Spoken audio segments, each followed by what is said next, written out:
되게 유명한 이 영화의 장면 중에 되게 희한했던 장면이 어떤 거 있었어? 스타일적으로 딱 보셨을 때 어떤 게 눈에 확 들어왔죠?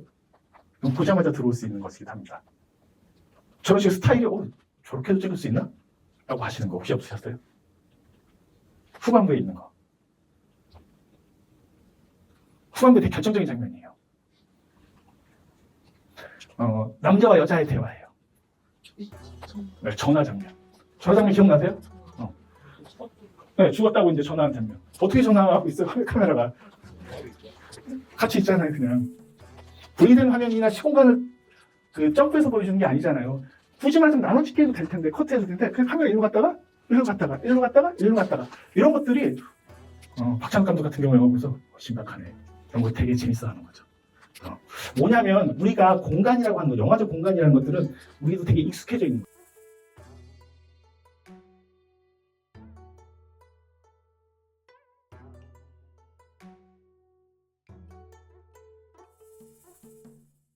숫자 2, 3, 4, 5의 끝없는 혼돈 속으로라고 저는 기본적으로 이 영화들을 생각을 했어요. 첫 번째, 저 붉은 개. 저렇게 보여서 시각적으로 우리 앞에서 빡 때려주지만 사라집니다. 그리고 그 뒤엔 별로 개 언급을 하고 있진 않아요. 안 중요해요. 그냥 초반에 이 인물들을 소개하기 전에 어떤 죽음의 살인 사건이 있었고 실제로 저 남자가 죽였는지 관여했는지 어쩐지는 몰라요.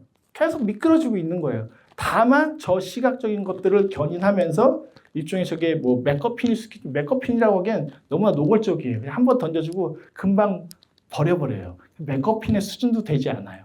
그냥 던져주고 사라져버린다. 이렇게 사라지는 것들이 이 사람의 영화들에 많다. 지속되는 것들도 있지만 사라지거나 중간중간 툭툭툭 던져지는 것들.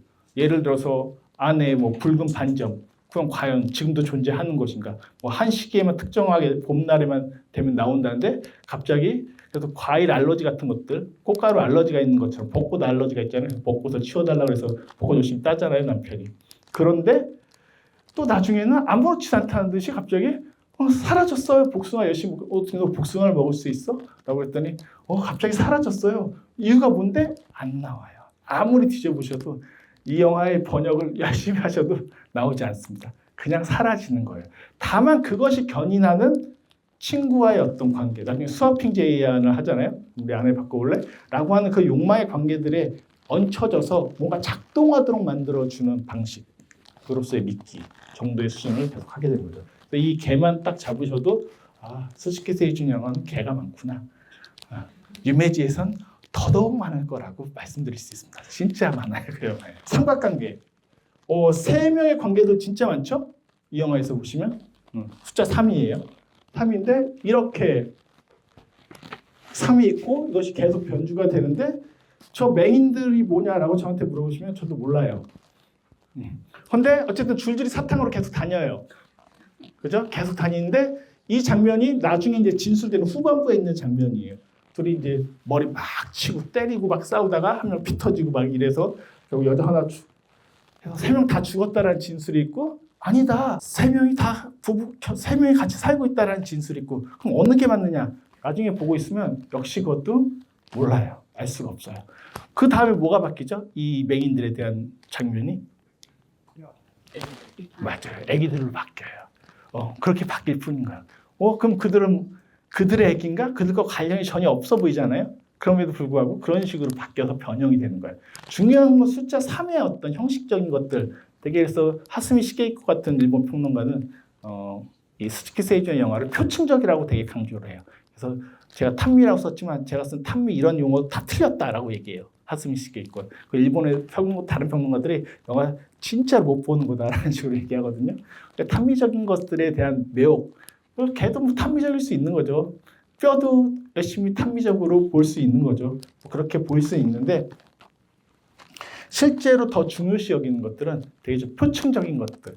숫자 3, 이 형식성들을 끊임없이 변주하거나 반복하거나 이것들을 그냥 단순하게 반복하는 것은 아니고 계속 변형시키면서 뭔가 우리를 연결시키거나 끈들을 만들어 버리게 만들어요. 이거는 의식적인 영역이 표층인 것 같지만 그 표층의 의식적인 영역들의 반복적인 활동은 결국에는 뭐가 되냐면 우리의 무의식을 건드리게 됩니다. 그래서 우리가 시각적으로나 형식적으로 저게 뭔가 의미가 있지 않은가 라는 순간에 걸리신 거예요. 영화를 보면서 이제 되게 진지하게 보지 않습니까? 스즈키 세이준, 일본의 되게 유명한 감독이라는데 라면서 이제 너무 진지하게 보는 순간에 사실은 그 숫자 3 반복되는 요소들에 계속 걸려 들어가기 시작하면서 뭔가 의미를 우리는 찾아내지 않으면 되게 불안한 존재들이거든요.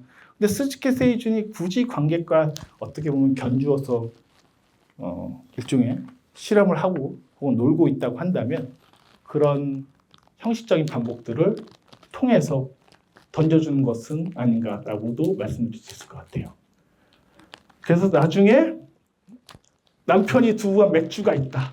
그리고 잔디 역시 3개를 딱 준비해요. 그래서 하고 놀라는 그런 장면들도 후반부에 보셨을 거예요. 저런 식으로 계속 3이라는 숫자에 대한 엄청난 또 집착을 보입니다. 3만 있는 것은 분명히 아니죠. 2가 기본이기도 하죠.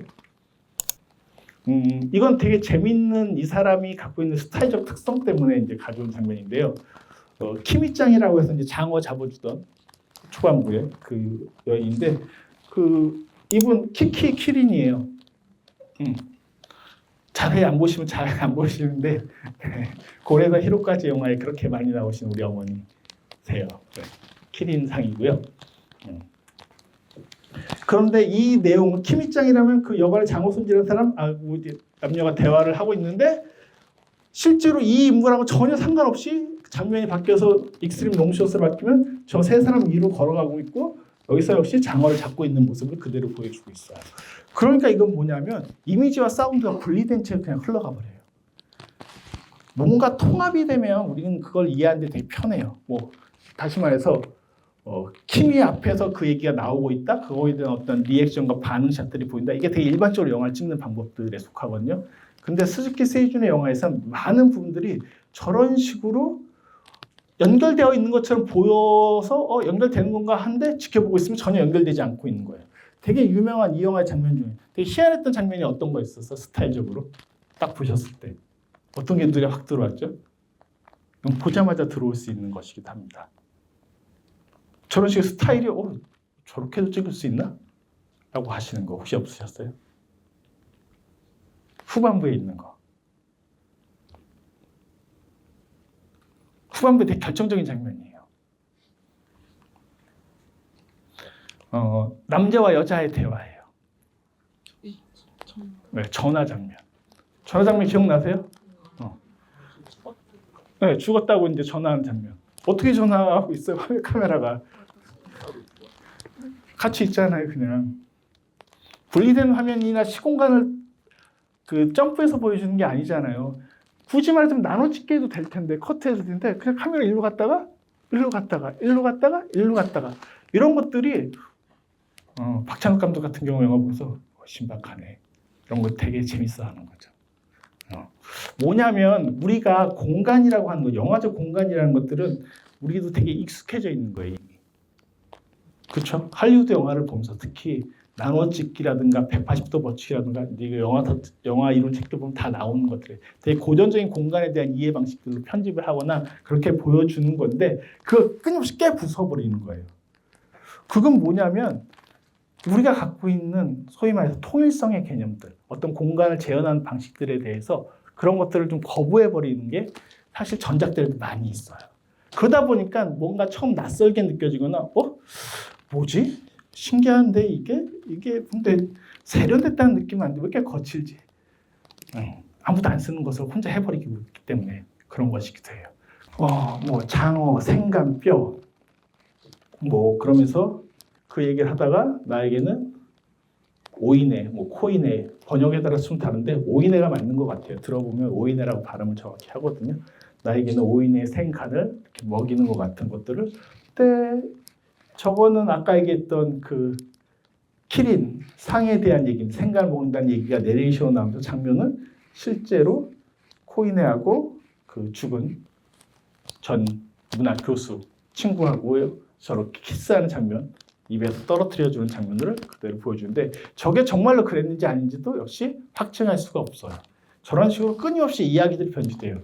이 안에서 그 맹인 3명에 대한 얘기도 나오고 중간에 계속 보면 토요코 그 딸이 꿈꿨다는 얘기들도 계속 또 와서 그 오인회가 또 들려주기도 하잖아요. 이야기 속에 어떤 이야기들이 계속 작동하는데 이거는 스즈키 세이준 영화 전체를 통틀어서 대단히 반복되는 요소 중에 하나예요. 나 어디서 들었는데 특히 다이쇼 3부작에서는 아리랑 이자에서도 그렇고요. 유메이지에서도 심하게 많이 나옵니다. 어디서 들었는데 하면서 이야기 속의 이야기 마치 이야기적으로 액자식 구성을 통해서 그렇게 되면 우리가 뭔가 확정할 수 없고 끊임없이 미로에 빠지는 거예요. 영화 자체의 스타일이나 이야기 구조는 대단히 미로에 가까운 스타일. 단순히 그 터널이 나오거나 혹은 기차도 계속 반복돼서 동장하죠. 기차가 도착하면 기차 나면 어디로 가죠? 어디로 가는지 혹시 기억나세요? 병원 가죠.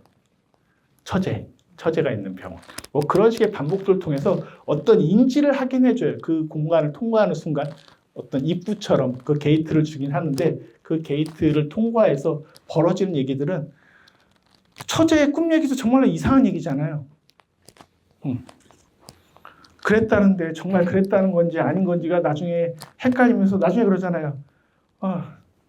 형부가 내 꿈을 중간에 뺏어버렸어요 라고 얘기해버리고 있잖아요.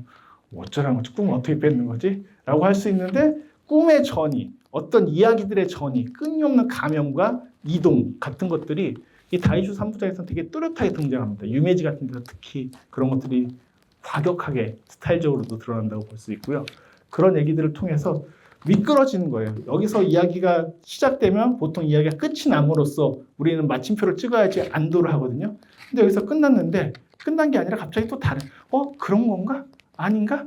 또 그런 건가? 아닌가? 그래서 톨고웨이까지 이어지는 거예요. 나중에 배 타고 쟤 진짜 무슨 죽음의 강을 요단강을 건너러 가는 건가? 라고 할 수 있지만 정말로 저게 맞는 건지 아니면 저 남자 주인공의 환상에 불과한 것인지 등등도 역시 확정하지 못한 채 끊임없이 이야기의 미로 속으로 파고 들어가면서 이 영화는 흘러가고 있다. 그러다가 이제 2시간 반쯤 했으니까 전 2시간쯤 됐을 때 끝났으면 친구 죽었을 때 끝나면 좋겠다라고 생각을 했는데 한 30분 동안 그 꿈 얘기를 하면서 책 받으러 오고 레코드판 받으러 오기 시작을 하죠.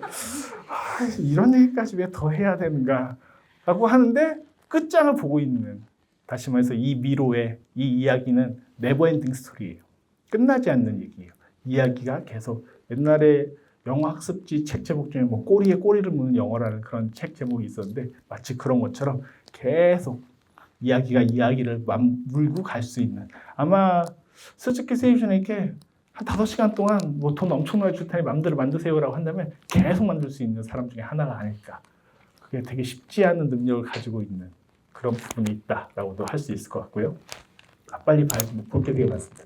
둘이랑 짝패. 이 두 인물 사실 되게 대비가 되죠. 한 명은 되게 일본의 다이쇼 시대가 사실 어떤 시대냐면 메이지 유신이 이제 근대화의 시작인데 현대성이 들어왔어요. 일본 사회에서. 그런데 전통적인 것들이 여전히 있기도 해요. 그래서 메이지 시대나 다이쇼 시대 때 예술가들이나 그 당시에 사회의 어떤 모습들을 보면은 전통과 현대라는 것들이 다 뒤엉켜 있는 양상이에요.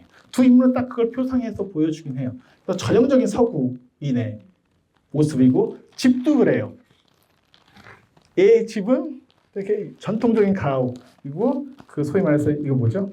다다미가 깔려 있는 구조인데 이쪽 집은 양옥집이죠. 집도 양옥집이고 현관 있고 계단으로 쭉 올라가야 되고 딱 모든 것들이 서구, 현대, 그다음에 전통 이 두 인물의 짝패가 계속 반복되는데 따지고 보면 얘는 얘를 부러워하고 그래서 이제 부부 스와핑도 제안을 했겠죠. 그리고 얘는 이쪽을 또 마음대로 너는 속 편한 대로 사는구나, 네 마음대로 돌아다니는구나 하면서 또 되게 부러워하고 서로가 서로를 부러워하는.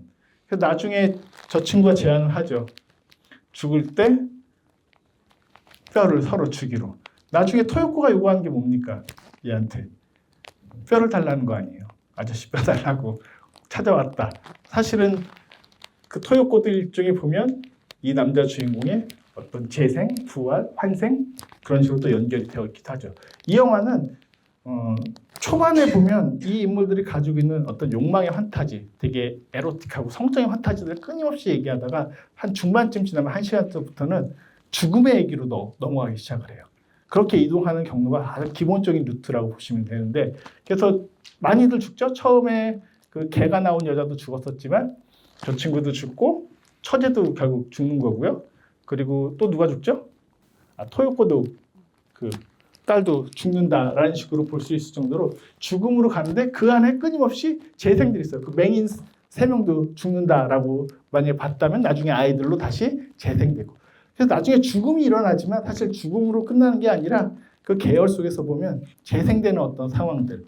그래서 이 남자 같은 경우에 자기 딸을 통해서 딸이 전해주는 그 친구한테 딸이 꿈 얘기 듣고 그 아내가 와서 찾아달라는 거 아니야. 그래서 되게 이상한 독일어 사전을 찾아달라고 하고 되게 유명한 고전적인 문학 작품을 찾아달라고 하고 나중에 레코드판을 달라고 하고 라는 식으로 끊임없이 그것을 되찾아가는.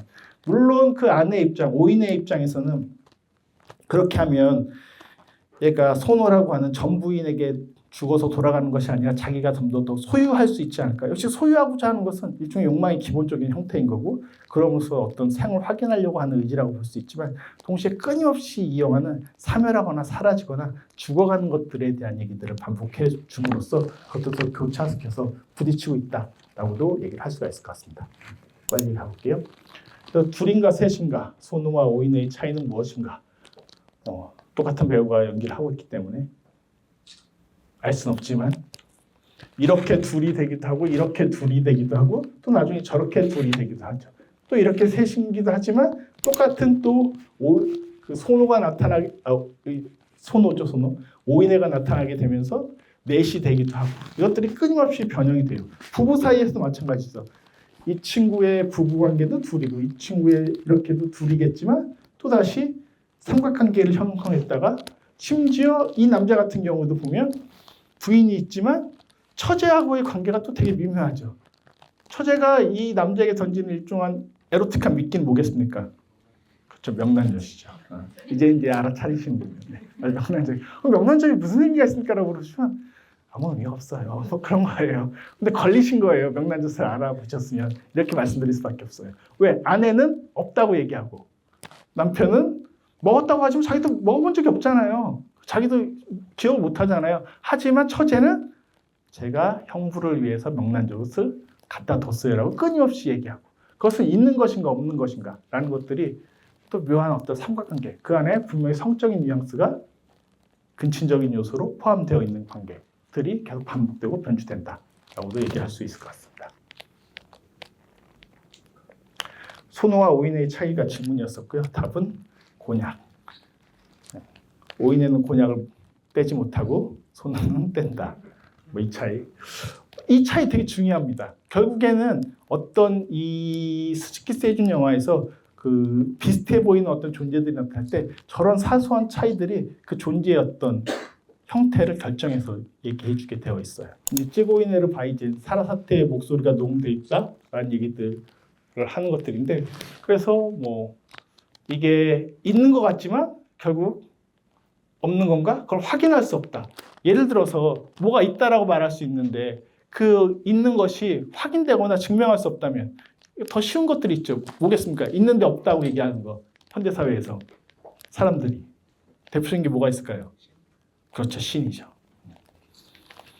자, 신 얘기하니까 또 같이 생각나는 장면이 있어요. 나중에 죽은 친구가 그 광야 같은 데서 막 이렇게 사막 같은 데서 이렇게 있을 때 그때 아직까지도 그러고 있나? 지금 정오야! 뭐 이렇게 말하는 목소리 있었잖아요. 마치 시인의 목소리처럼 들리잖아요. 그 목소리 누구였을까요? 이 친구라고요? 아니에요.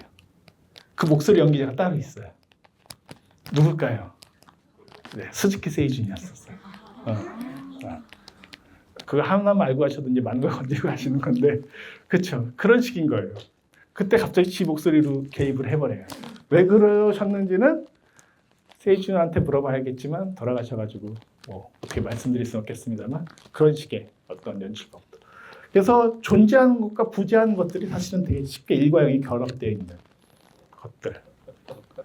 처제는 존재하는가 부재하는가. 사실 처제는 거의 죽음에 가까운 존재죠. 끊임없이 병실에 있고 되게 하얗고 하얀 옷을 입고 있고 목소리 이 레코드판에 사라사테 목소리 명란젓 처제의 꿈도 역시 현실인지 환상인지 나중에 꿈이라고 얘기하지만 그리고 꿈꿨다고 얘기하면서 저 남자가 막 나가잖아요. 기억나세요? 나가서 막 가는데 그럼 집 장면으로 넘어가면 저 친구가 자기 아내를 범하려고 하고 막 아내를 들고 막 이렇게 나가는 그런 장면들인데 그거 진짜 있었던 일인가? 근데 그 장면이 연결된 거 그 다음 컷을 보면은 아니 그냥 또 다시 친구를 만나가지고 갑자기 그 뭐지 소바를 먹고 있는 장면으로 또 연결돼요. 그래서 그건 그냥 저 남자 속에서 저 아내 저기 처제 얘기를 듣고 망상을 한 건가라고 여길 수 있는데 나중에 보면 또 다시 왔었대요. 그렇죠? 그리고 레코드판도 두고 갔었던 거예요. 그런 얘기들을 하면서 레코드판이 있다는 거 보여주게 되니까 이 남자가 화가 나가지고 아내를 치는 장면이 딱 있죠. 그런 식으로 그게 과연 꿈에 불과한 것인가 아니면 현실로 확정할 수 있는 것인가 라는 부분들이 되게 모호하게 처리되는 경우들이 이 영화에는 대단히 많이 있어요. 그래서 그 의미들을 한두 개면 전체 맥락 속에서 그것을 붙잡아가지고 해석해 드릴 수 있겠지만 워낙 다량으로 방출하다 보니까 또 그랬나 보다. 또 그러셨어요. 라고 말씀드리는 게 제일 합리적이지 않을까라고도 말씀드릴 수 있을 것 같아요. 그런데 더 흥미로운 장면들은 이렇게 얘기할 때 분리되는 장면들이에요. 어떤 공간을 통해서. 여기 책이 있는 공간이거든요. 이게 막 돌아가면서 화면 안에서 계속 같이 붙이는 2인 화면을 만드는데 투샷을 만드는데 갑자기 그것들을 분리된 채 보여주고 있는 것들이 점점 후반으로 갈수록 많이 나타나기 시작을 해요. 대표적인 장면이 이 장면이고 이때 보면 또 역시 그 소리에 대해서 그래서 밥을 같이 먹다가 아내랑 그 어떤 소리가 들렸는데 그래서 아내가 놀라가지고 거울을 보는 장면 아마 기억나실 거예요. 그런 장면이 있었다라고 얘기하는데 그게 정말로 있는 것인가 없는 것인가 라는 것들에 대해서 얘기를 하면서 둘이 그 부재와 존재를 갖고 또 서로 실랑이를 벌이다가 나뉘게 되는 그런 순간들이고 이게 점점 죽음에 가까워지는 순간들이기도 합니다. 보통 짝팔성이라고 했을 때 짝팔성은 왼쪽과 오른쪽인 것처럼 두 개가 공존함으로써 어떤 세계의 형상이 완성된 채로 있는 건데 분리가 되기 시작하는 건 결국 한쪽에 사멸하게 되고 죽게 된다라는 과정으로 나아간다라고 그냥 상징 체계에서는 그렇게도 설명을 하기도 하거든요.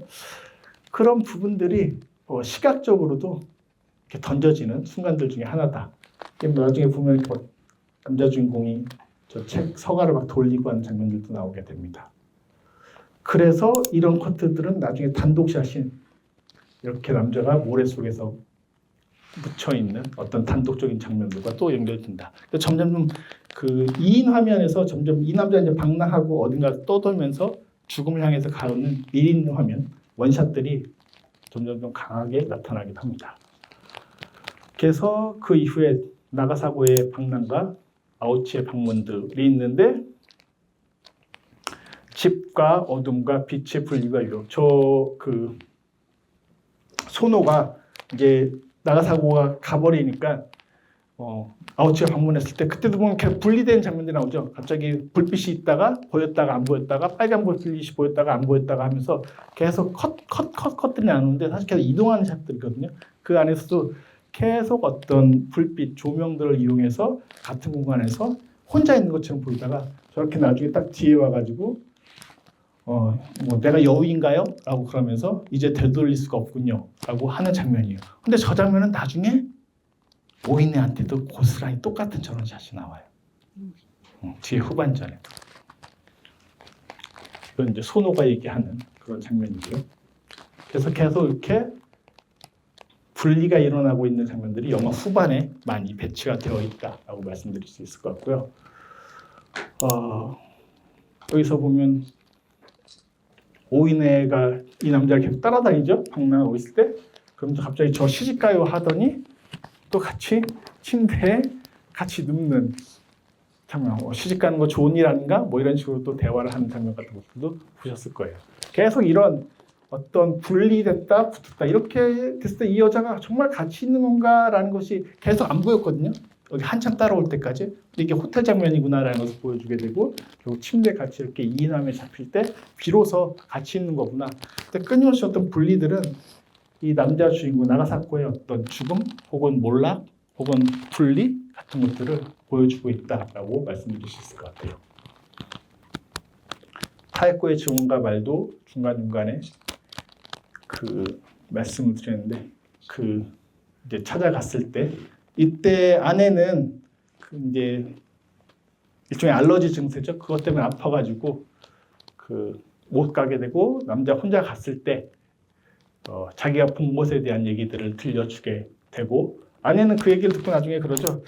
걔가 지금 뇌도 이상해져가지고 정상적으로 얘기하는 게 아니야 라고 말을 하지만 그런 식으로 계속 흘러갈 뿐인 거죠. 저렇게 부부 욕망뼈, 부부교환도 제한하고 뼈에 대한 얘기도 얘기하면서 이 사람은 뼈에 대한 되게 집착성을 보여주고 이런 집착성을 보여준 건 뭐 살인의 낙인에서 그 넘버 3인 주인공이 나타나거든요. 그 넘버 3인 주인공이 끊임없이 모든 여자들에게 해달라는 거 딱 하나예요. 밥을 지어줘. 나는 밥 냄새가 좋아. 그럼 왜 그 영화에서 밥이 왜 중요합니까? 라고 물어보면 모르겠어요. 그냥 계속 밥을 달래요. 밥 냄새나 밥 짓는 것에 대해서 엄청나게 집착하는 그런 결국 넘버 원의 자리를 노리게 되는 야쿠자 얘기예요. 그런 식으로 어떤 욕망과 집착에 대한 건 스즈키 세이준 영화를 통틀어서 대단히 강하게 나타나는 요소들 중에 하나이기도 해요.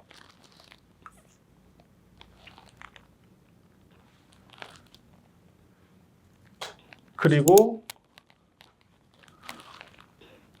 이때 뼈 얘기를 할 때 갑자기 밑바닥을 보면 저렇게 죽었는지 살았는지 모르겠지만 죽은 것처럼 보이죠? 저렇게 아이들이 저 밑에서 이렇게 쳐다보고 있는 장면 같은 것들이 갑자기 확 껴들어가지 아마 깜짝 놀라셨을 거예요. 보다가 뭐지? 이 영화 약간 어디 사이트 같은 데서 공포영화로 분류를 하기도 하는데 공포영화는 분명히 아닌 것 같음에도 불구하고 그런 식으로 어떤 죽음에 대한 얘기들을 하게 되고 그렇게 떠돌아 있는 동안 나가사코의 아내는 결국 여자아이를 낳게 되는 탄생이라는 것들이 연결되고요. 결국에는 나가사코의 죽음으로 상중이 이어지게 되는 것. 이거 저기 뭐지? 스페인 감기에 걸려가지고 순간 헷갈렸다. 그 소노의 죽음과 아이의 탄생. 아이는 낳았지만 결국 또 죽음을 맞이하고 계속 이제 죽음과 탄생이라고 하는 것들이 중반 이후에는 반복적으로 드러나게 됩니다. 뭐 인간의 가죽을 벗겨도 뭐 이런 얘기들도 할 수 있고 계속 리바이벌이 되는데 이때 보면 오이네가 와가지고 이 남자를 기다리고 있었다라고 하면서 처음에 딱 깜짝 놀랐죠. 마치 유령적 이미지. 그러니까 죽음이 부활한다는 건 사실 현실적으로 죽음의 부활을 아주 직접적인 이미지를 맞닥뜨리게 되면 우리가 그것을 유령적 이미지라고 부를 수밖에 없는 것들이 표출되기 마련이거든요. 또 보니까 손혼가 싶었지만 아니야, 오이네가 유모로 와서 있는 거였어라는 것을 알게 되는. 그래서 계속 반복, 환생, 부활, 유령 이런 것들이 이 영화에서 후반으로 갈수록 대단히 강력하게 등장을 하기 시작을 합니다.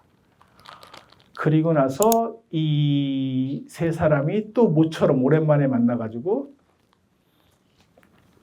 셋이 죽었다라고 주장하는 저 남자의 주장과 부부가 됐다고 주장하는 오이네의 또 주장과 어떤 것이 맞는가. 역시 이 말과 더불어서 남자는 이 여자는 그냥 유머로 데려온 거야 라고 얘기하지만 여자 입장에서는 결혼한 거야, 부부예요 라고 또 주장을 하고 있는, 삼위생을 켜라 라고 얘기하지만 삼위생 켜기를 또 거부하는 뭐 그런 모습.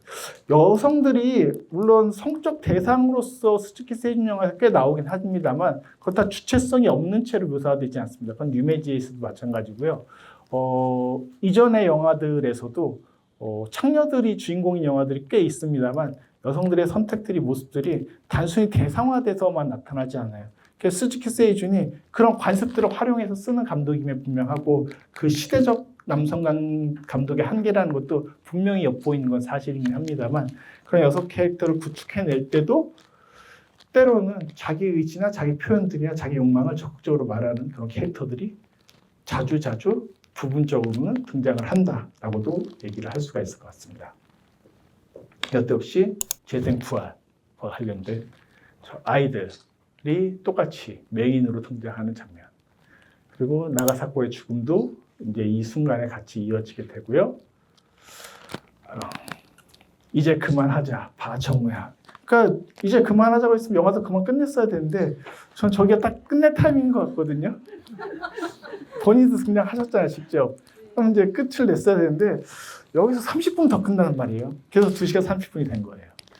여기서 끝냈으면 나름 더 괜찮지 않았을까라는 게 제 추론이긴 합니다만 여하튼 이거는 또 꽤나 불교적인 영화 대치가 되게 강한 그런 감독임에도 불구하고 뭐 장찌를 데리고 영화 찍었던 오페라타 너구리 저택 같은 경우에서 되게 불교적인 어떤 연기설에 기반한 그런 영화로 보이는데 이 장면은 진짜 무슨 예수의 광야 체험 같은 뭐 그런 느낌으로 또 샷을 찍어서 종교도 마음대로 막 갖다 지성넣어 버리는구나. 굳이 어떤 한 종교에 국한되시지는 않는구나 라는 생각을 할 수도 있는 그런 장면이 아닌가 싶습니다. 혼종성이라고 하는 것은 그래서 스즈키 세이주의 영화를 볼 때 항상 일어나는 일이고 그 장면적으로도 한 화면 속에 오버랩 시키는 화면들뿐만 아니라 커트의 연결들도 그렇고 이렇게 어떤 내용적인 부분에 있어서도 뒤섞어버리는 경우들을 자주 확인할 수가 있습니다. 제 꿈을 형부가 도중에 가져가 버렸다라고 얘기를 하게 되고 근데 이제 이게 아지랑이 샤 같은 영화들 보면 거기서 꿈을 엿보는 사람이라는 얘기가 나와요. 그러니까 꿈을 엿본다. 누군가 다른 사람이 훔쳐볼 수 있다. 유메지에서도 꿈 얘기들이 계속 나오는데 실제로 이 다이쇼 3부 중에서 꿈이라는 것들이 되게 중요시 여겨지는데 그 꿈이 과연 꿈이 아니라 현실화될 수 있는 건 아닌가. 그럼 마치 장자의 호전몽처럼 내가 장자의 꿈을 꾸고 있는 것인가 나비의 꿈을 꾸고 있는 것인가 라는 것들이 헷갈리게 만드는 요소들로 뒤로 갈수록 강해져요. 사실 이 영화의 후반전은 계속 꿈에 대해서 그게 꿈이 아니었어 라고 얘기를 하면서 꿈이 현실이 되는 어떤 과정들을 보여주게 되는데 나중에 토요코를 만나가지고 그 듣게 되는 그런 장면들도 따지고 보면은 그것이 꿈이나 어떤 환상이 아니라 그렇잖아요. 죽은 건 아저씨예요 라고 얘기하잖아요. 그렇게 얘기했을 때 이 사람이 혹시 죽었는데 계속 죽은 자가 저 남자의 꿈을 꾸고 있는 건 아닌가. 오히려 역전돼서도 바라보게 만들어지는 그런 죽음과 삶의 경계성들을 뒤집어버려서 보여준 순간들 툭툭 던져요. 물론 그걸 되게 구체적으로 구현하거나 딱 이거야 라고 딱 정확하게 지시하진 않습니다. 근데 다만 그 순간들을 꽤나 많이 만들어서 보여주고 있고 아지랑이 자와 유메지를 보는 힌트 중에 하나는 뭔가 헷갈리기 시작하면 이제 꿈일 거야. 그리고 다시 들어오면 이제 다시 돌아온 거야. 돌아와서도 그게 꿈일 수 있어 라고 여유롭게 보시기 시작을 하면은 조금 더 편안해져요. 왜냐하면 자꾸 그 경계를 갈라서 여기까지는 꿈이고 이 컵부터는 여기까지는 이 씬은 현실이고 라고 구별하기 시작하면 잘 구별이 안 돼요. 유메지에서 그 남편이 죽었다고 하고 있고 막 전설처럼 떠돌아다니는데 나중에 보면 버젓이 나타나가지고 잘도 돌아다니고 있잖아요. 근데 아내는 죽었다고 맨날 고사 지르고 있는 자인데 거기에 대해서 별로 개의치 않거든요. 전혀 아무도 개의치 않습니다. 영화 속 인물들은. 개의하는 건 관객들만 개의하고 있어요. 참 괴로운 일인 거죠. 그래서 그 꿈이 현실화되는 게 실제로 책이 있다고 하는데 저렇게 그 친구의 낙인이 찍힌 책들이 있는 거죠. 계속 찾아져요. 그리고 나중에 너 어떻게 알았니? 네가 그 어려운 독일어 책들을 어떻게 아니? 라고 물어보면 사실은 토요코가 남편하고 직접적인 대화를 해서 근데 그렇다고 해서 네가 그 어려운 책들의 이름을 얘기한다는 건 너무 이상한데? 라고 해도 별로 거기에서 답변을 또 하지도 않고 있어요. 그런 식으로 어쨌든 꿈이 현실화되는 순간들을 보여주게 되고 결국에는 레코드판을 찾게 되고 저 아저씨도 이제 토요코가 그렇게 얘기하는 장면이었고요. 정리를 하는 부분을 보여주시면 한 여성의 죽음으로 시작해서 그 개가 있는 여성 토요코의 죽음으로 끝이 난다라고도 볼 수 있고요. 사실 죽음으로 시작해서 죽음으로 끝나는 얘기고요.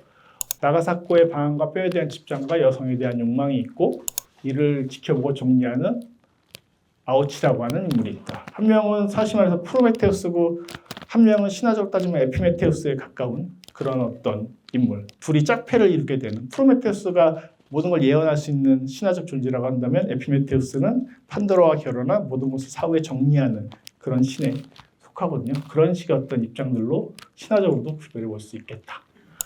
오이네는 손없고 손노는 오이네로 다시 부활을 하게 되며 이게 1인 이야기죠. 맹인들은 나이 맹인들로 다시 리바이벌되고 나가사코는 토요코를 통해서 다시 부활을 하고 처제는 꿈을 통해 아오치와 공유하거나 또 부활을 하거나 그것을 계속 이어받는다.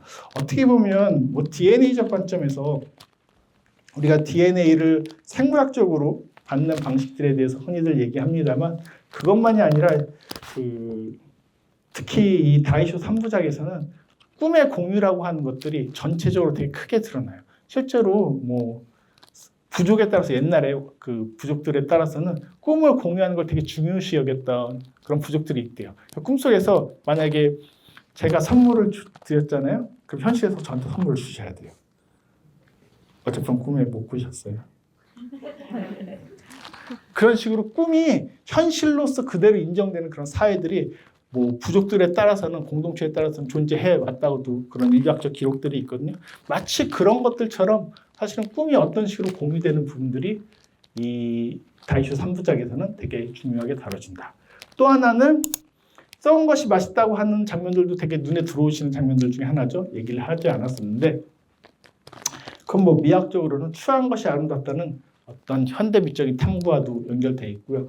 부패되는 것이 있어야지 그렇죠. 흙도 썩어야지 그 썩은 흙 속에서 생물들이 자랄 수 있게 되는 토질이 되는 것처럼 이 영화 찌고이네르 바이젠이 갖고 있는 건 부재하는 것, 죽은 것, 사라지는 것들 속에서 사실 무언가 끊임없이 다시 탄생을 하거나 재생을 하게 되는 그런 과정들에 대한 거대한 서사를 가지고 있다. 그러니까 많은 작품들이 그 니카츠 시대의 영화들 속에 묶여 있다라고 할 수 있을 것 같고요. 모던한 이전 시대 일본 영화들의 흔적과 이마무로 쇼이식의 욕망탐구와 스즈키 세이준의 스타일, 아까 통화 장면들 말씀드렸는데 결합되어 독특한 양식화와 반복 그리고 끊어지지 않는 욕망의 이야기를 펼쳐 보인다. 한마디로 네버엔딩 스토리다라고 말씀을 드렸는데 사실 그 이야기가 끊어지지 않는다라는 것들은 그 자체가 이야기가 갖고 있는 가장 중요한 DNA성을 얘기하고 있어요. 인간을 진화론적 관점에서 어떤 이야기를 되게 좋아하는 토끼가 이야기를 좋아한다는 얘기를 들어보신 적은 없잖아요. 뭐 멍멍이나 야옹이가 이야기를 좋아한다는 얘기를 들어보신 적은 없잖아요. 근데 인간은 희한하게도 이야기를 되게 소비하는 동물이에요. 그 이야기가 왜 진화론적으로 중요한가에 대해서 되게 많은 연구들이 지금도 이루어지고 있는데 그 이유 중에 하나는 이야기를 통해서 우리가 문화, 뭐 습관, 여러 가지 것들을 자연스럽게 체득해서 살아갈 수 있는 방법들을 얻어낸다. 왜 요즘 그 웹툰이나 웹소설 보시면 아포칼립스물 이런 것들이 진짜 그 대중을 이루지 않습니까? 진짜 많지 않습니까? 왜 우리는 지구가 멸망된 얘기를 그렇게 좋아할까요? 가끔 저 궁금하거든요. 왜 어벤져스가 나타나가지고 타노스가 나타나서 지구를 멸망시키는 얘기에 그렇게 많은 사람들이 가서 열광하면서 보고 있을까요? 다 망하는 얘기인데. 사실 뭐 그런 것들을 DNA적 어떤 스토리텔링의 관점에서 보면 어떻게 살아갈 것인가, 생존할 것인가에 대한 그 반응들을 그런 역작용을 통해서 미리 경험한다, 뭐라는 식으로 얘기하기도 하는데요.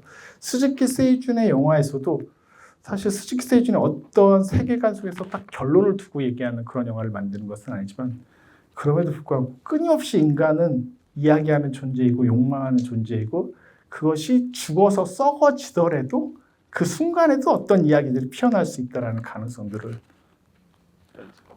엄청난 탐욕스럽게 개걸스럽게 먹어대는 그런 감독이기 때문에 우리가 B급 영화 감독이라고 흔히 스즈키 세이준을 쉽사리 정의하지만 제 생각에는 B급이라기보단 예술가 가지고 있을 수 있는 가장 기본적인 욕망, 끊임없이 자기가 드러내고 표현하고 이야기하려는 욕망들에 가장 충실한 인물이 아닌가.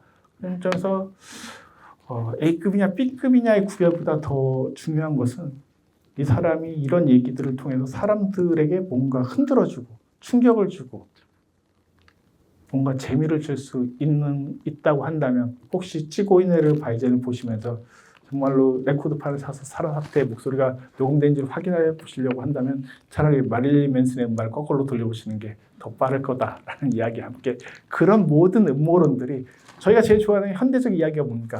음모론이에요. 그건 이야기 속에 또 다른 진실이 있다라고 하는 것들에 대한 끊임없는 탐욕스러움이거든요.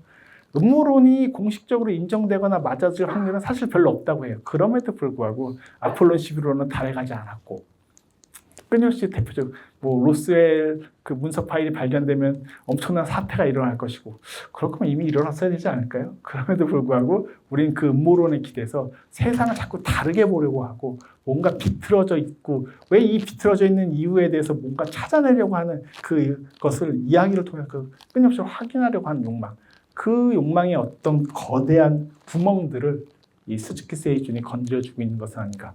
구멍도 중요합니다. 스즈키 세이준 영화에서는 끊임없이 구멍적 이미지, 어떤 빈 곳에 대한 이미지, 아까 터널과 같은 그런 이미지들이 나타나면서 그 빈 곳을 향해 우리를 끊임없이 빨려 들어가게 만들어요. 그런 점에서 이 마성의 감독을 두고 블랙홀 같은 감독이다라고도 말씀드릴 수 있지 않을까 싶은 생각이 듭니다.